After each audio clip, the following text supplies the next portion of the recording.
Tento farebný byt vás rozhodne očarí. Aj si myslíte, že tento byt by sme mohli pomenovať, že je v nejakom štýle?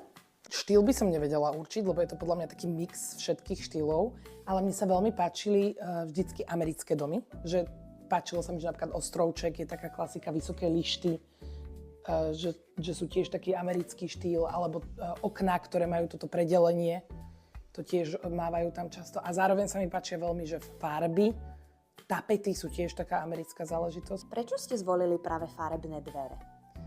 Farebné dvere, lebo chceli sme, aby tu bolo niečím zaujímavé. A môj manžel potom zrazu v obi vytiahol tie žlté, tak najprv mali byť všetky žlté. A potom sme našli aj modré, aj červené, tak sa to pokombinovalo. Pôvodne inak mali byť rozdelené, že červené dvere mali byť miestnosti, do ktorých nevchádza návšteva. Modré mali byť akože kúpeľne a žlté mali byť, že tie miestnosti, ktoré sú pre každého. Prečo ste potom to spravili? Lebo sa nám to nehodilo, lebo bolo potom pri sebe veľa červených, veľa modrých, tak sa to zmenilo.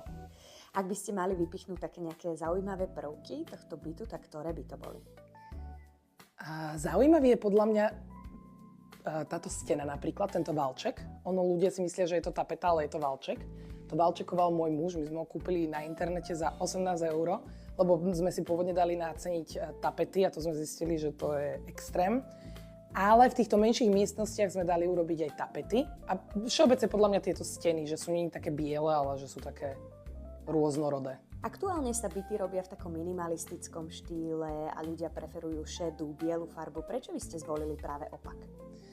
Lebo v takomto farebnom a útulnom priestore sa cítim lepšie.